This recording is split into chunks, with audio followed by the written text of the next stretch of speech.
stuff, the taste that makes you hungry for more. The stuff, taste that delivers.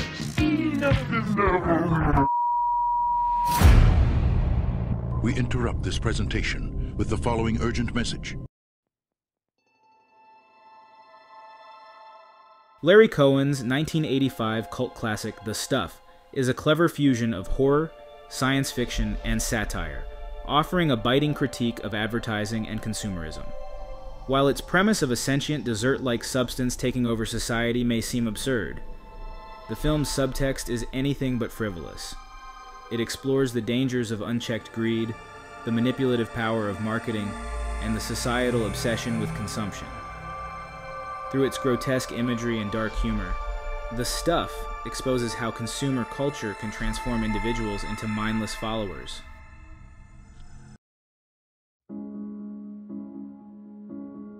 The film begins with the discovery of a mysterious white gooey substance bubbling out of the ground. When a man tastes it, he finds it delicious, and soon, the stuff is being mass-marketed as a revolutionary dessert. It becomes an instant sensation, touted as a low-calorie, irresistible treat. However, its true nature is far more sinister.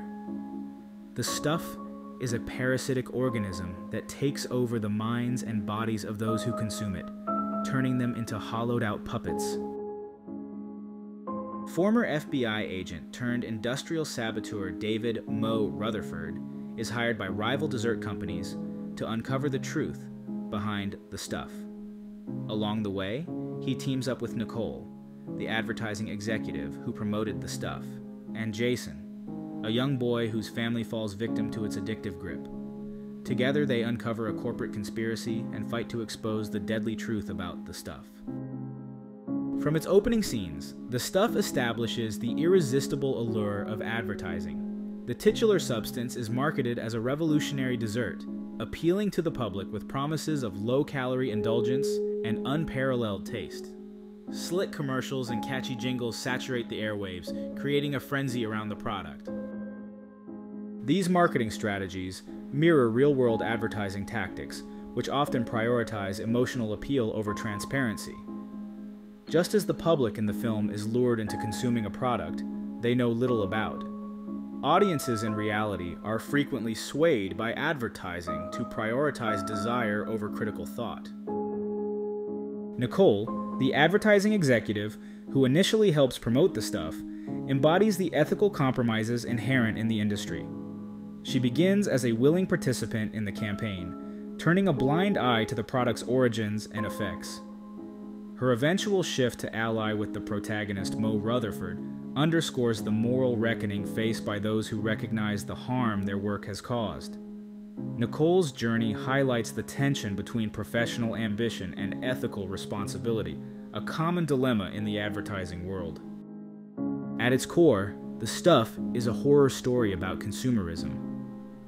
The product's insidious nature, its ability to control and ultimately destroy those who consume it, serves as a metaphor for the way unchecked consumerism can hollow out individuals, reducing them to mere vessels for corporate profit. The film's imagery reinforces this idea. Scenes of the stuff oozing out of people's bodies or taking over their minds evoke a visceral sense of loss of autonomy. These moments illustrate the parasitic relationship between consumers and the products they become addicted to, a dynamic that is disturbingly familiar in an age of fast food, addictive apps, and targeted advertising. The film also critiques the herd mentality fostered by consumer culture. Once the stuff becomes a nationwide craze, resistance is portrayed as futile. Jason, the young boy who refuses to eat the stuff despite his family's insistence, symbolizes the struggle of individuality against societal conformity. His defiance is met with hostility, mirroring the social pressures faced by those who reject mainstream consumer trends. Cohen's film does not shy away from condemning corporate greed. The executives behind the stuff are portrayed as ruthless and profit-driven, willing to overlook the product's devastating effects in their pursuit of financial gain. This critique extends to real-world industries that prioritize profit over public health, from tobacco companies to processed food manufacturers. The film's climactic scenes, in which Moe forces the executives to confront the consequences of their actions, serve as a cathartic indictment of corporate irresponsibility. What sets the stuff apart from more conventional horror films is its use of satire and camp to deliver its message. The exaggerated performances, outlandish premise, and over-the-top special effects create a tone that is simultaneously humorous and unsettling. This approach allows Coen to address serious issues without descending into preachiness, making the film's critique more accessible and engaging. By presenting its horrors in a campy, exaggerated manner, The Stuff invites viewers to reflect on the absurdities of real-life consumer culture. While The Stuff was not a major commercial success upon its release, it has since gained a cult following, thanks in part to its sharp social commentary. Coen feels that the movie was hurt by the fact it was sold as a horror film, when it was basically a satirical comedy. The film's themes remain strikingly relevant in today's world, where advertising continues to shape consumer behavior and corporate interests often outweigh public welfare. The rise of social media and targeted marketing has only amplified the concerns raised by Coen's film, making its critique of advertising and consumerism more pertinent than ever.